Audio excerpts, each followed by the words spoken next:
You should be grateful I even let you touch me. Most guys would kill for the scraps I give you, she said while I paid her rent. So I quietly cut her off. Now she's broke, blacklisted, and living with her mom. Hey viewers, before we move on to the video, please make sure to subscribe to the channel and hit the like button if you want to see more stories like this. Thanks. I never thought I'd be the guy writing one of these posts. You know the ones, quiet guy, loyal boyfriend, puts in the work, gets blindsided by some wild betrayal that feels like a punch to the gut. Yeah, that's me. This all happened over the course of about a year, and even now, it still doesn't feel real sometimes. But I need to get it off my chest. Not because I'm bitter, but because I stayed quiet for so long it nearly drove me insane. Her name was Chloe. We met at a bar 2 years ago, not one of those loud ones with sticky floors and drunk 20-year-olds doing body shots. More like a relaxed lounge, live music, chill crowd. I was there for a friend's birthday. She was there with a girl who was clearly trying to get rid of her Tinder date. Chloe had this kind of magnetic confidence. Witty, sarcastic, razor-sharp with comebacks. She called me suit boy the second she saw me because I was still in business attire after a meeting. Said I looked like someone who does other people's taxes for fun. I laughed, and then I didn't stop. We started dating about a month later. She told me she was between jobs but wanted to build a career as a freelance designer, digital illustration, visual branding, that kind of thing. She showed me her sketchbook. It was actually good. She was broke, but never acted like it. Always generous in energy, always trying to help others, even if she couldn't pay her half. I covered dinner. I covered Uber rides. Eventually, I started covering her half of the rent too, when she moved into my apartment after her lease ended. At the time, it didn't feel like I was being used. It felt like I was building something with someone who just needed a break. Things didn't fall apart overnight. That would have been easier. It was slow, like rot. After 6 or 7 months of living together, Chloe stopped sketching. Her tablet gathered dust. She started sleeping in, binging shows, making jokes about how capitalism kills creativity. I kept paying for everything: rent, utilities, her phone bill. I'd come home from 10-hour days, and she'd still be in pajamas. Don't judge me. I'm manifesting, she'd say. But she was still charming. Still fun, still funny, at least with other people. Especially around her new creative friends. DJs, influencers, wannabe podcast hosts who called themselves visionaries and posted fake deep quotes over stock photos of sunsets. I didn't fit in with them. I wasn't edgy. I wasn't chaotic. I was stable, responsible, boring. I remember one party we had at our place, her idea. She invited everyone she knew and introduced me to her friends like I was the landlord, not her boyfriend. "This is Daniel," she said, laughing. "He's the guy who makes sure I don't starve." I laughed it off in front of everyone, but it stung. A few days later, I overheard her talking to one of her friends on speaker while she was in the shower. She must have left the bathroom door cracked. Her friend asked something about me. I don't remember the exact question, but I do remember Chloe's answer. "He's safe and boring, but he's useful, you know." My stomach dropped. I didn't say anything. Not that day, not the next, but I started noticing more. The way she rolled her eyes when I asked if she'd applied for gigs. The way she made fun of my Excel spreadsheets. The way she'd spend 45 minutes doing her makeup for some club night and 0 minutes doing anything remotely productive. The worst came during what I thought was going to be a real conversation. I asked her, gently, if she still wanted to pursue design. If she needed help planning a schedule, a client strategy, something. She sat on the couch, sipping wine she hadn't paid for, scrolling through her phone like I wasn't even in the room. "You don't get it," she said flatly. "I don't want to just do work for people. I want to inspire them." I nodded, trying to keep the peace. "I get that, but inspiration doesn't pay rent." She slowly turned her head, smirked like I was a child interrupting grown-up talk, and said it. "You should be grateful I even let you touch me. Most guys would kill for the scraps I give you." There was silence after that. She went back to her phone, and I went somewhere else entirely. Not physically, not yet, but in my head. That was the exact moment something snapped. Not in anger, in clarity. After she said that line, "You should be grateful I even let you touch me. Most guys would kill for the scraps I give you." I didn't respond. Not in the moment, not even with a look. I just sat there, numb. And in that numbness, something in me clicked into place. Not the kind of rage you see in movies. Not heartbreak either. Just the realization that I had been giving everything to someone who viewed me as furniture. Something useful. Something replaceable. That night, I didn't sleep. She was snoring beside me, snoring like nothing had happened. I stared at the ceiling for hours, going over every time I gave her the benefit of the doubt. Every bill I paid. Every time I excused the laziness, the insults disguised as jokes, the complete lack of gratitude. The next morning, I was calm. Too calm.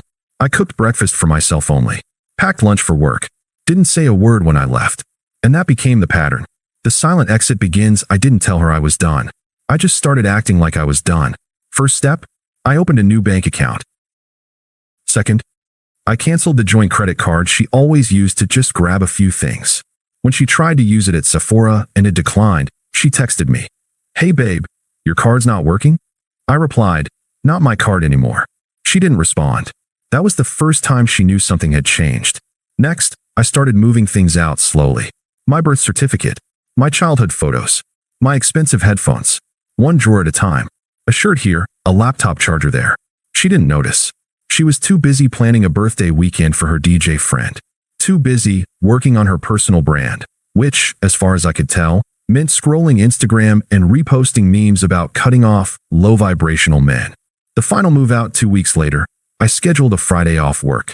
She was asleep, probably hungover, when I packed everything that was mine into a U-Haul van. Took maybe 2 hours. Left the keys on the counter. And a note. Just one sentence. "You don't owe me anything. I just realized I owe myself more." I turned off my location sharing. Blocked her on social. Changed my number the next day. No big confrontation. No final fight. She didn't deserve one. I didn't ghost her.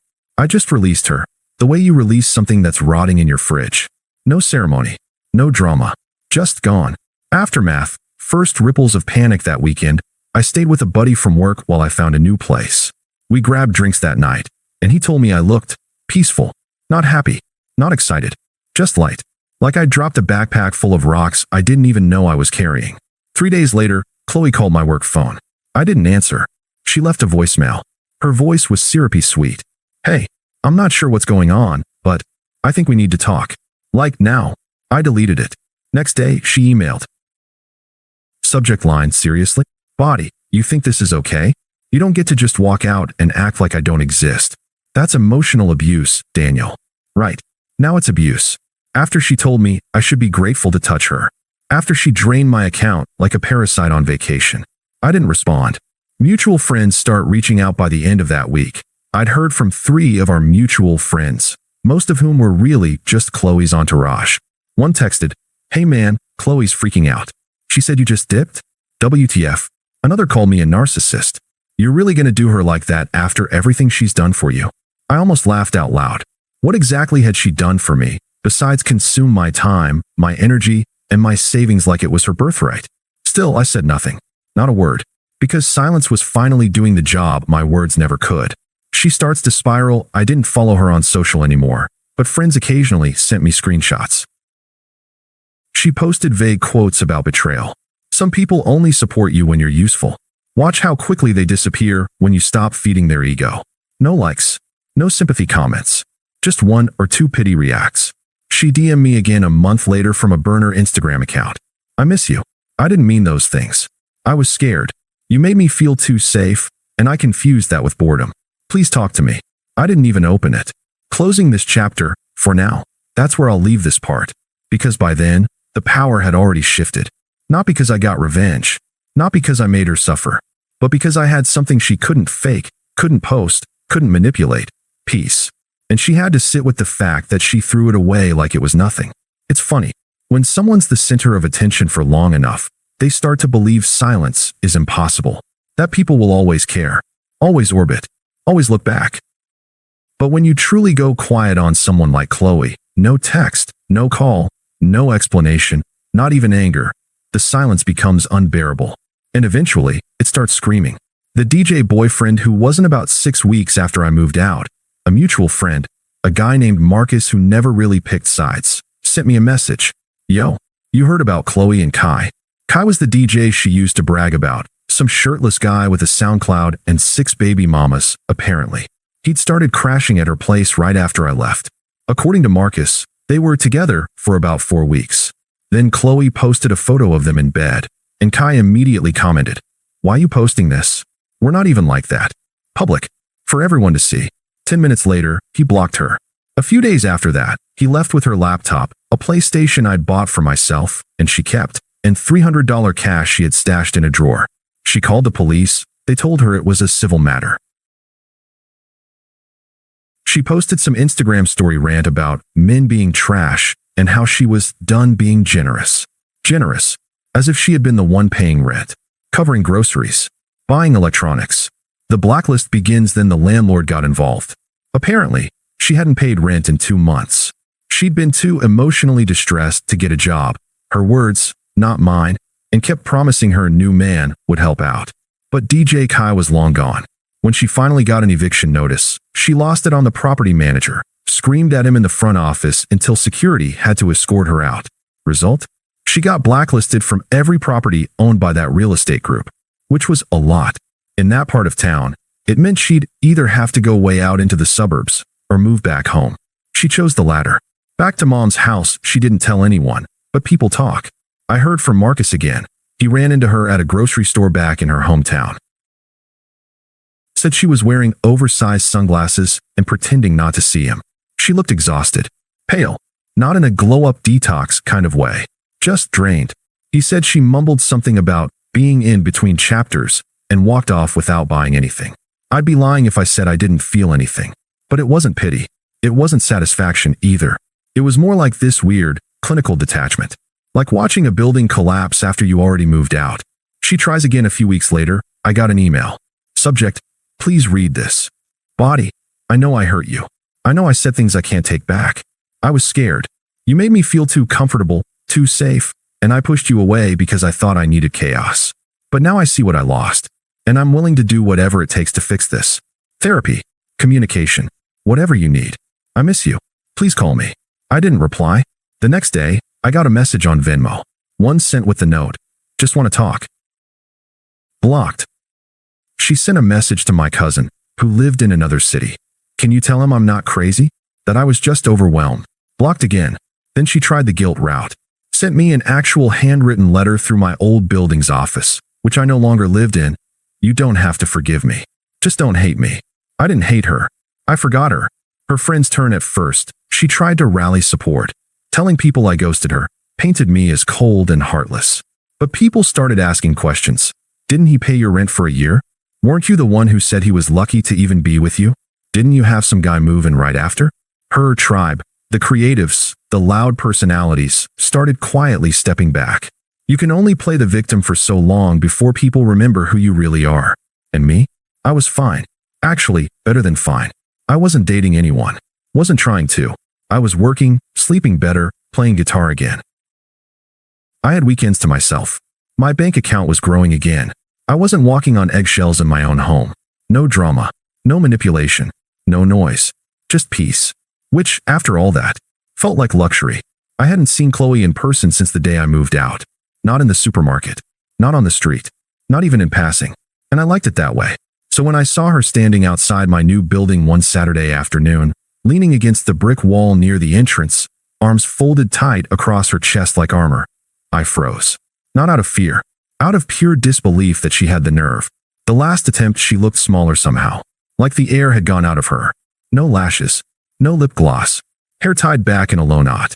Wearing a hoodie I forgot I even owned. She didn't see me at first. I watched her glance around nervously, checking her phone like she wasn't exactly sure what to write next. Then her eyes locked on mine. I didn't wave. I didn't smile. Just walked past her toward the door. Wait, she said. Please. I didn't stop walking. She followed me up to the intercom. You blocked everything. I didn't know how else to reach you. Still silent. I unlocked the door. Held it open. Not for her. Just because I wasn't going to slam it in her face. But I didn't step aside either. Can we talk? Just for 5 minutes. That's all I'm asking. I looked her straight in the eye. You said I should be grateful you let me touch you. I said. Remember that? She flinched. Like the words hit her harder than she expected. I didn't mean it. I was being cruel. I was serious, I interrupted. That was the most honest thing you ever said. She blinked. Her mouth opened, but nothing came out.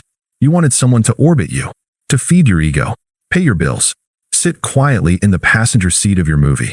I get it now. I stepped inside, held the door, but I'm not angry. I'm just done. The door closes, she didn't try to follow me in. Didn't scream, didn't cry, didn't throw a tantrum like I half expected. She just stood there in the doorway, hugging herself, swallowing whatever performance she thought would work. I let the door close between us.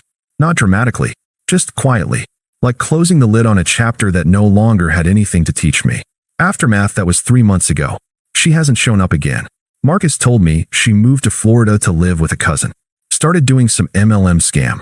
Still posts thirst traps with fake deep captions about healing energy and manifesting real men.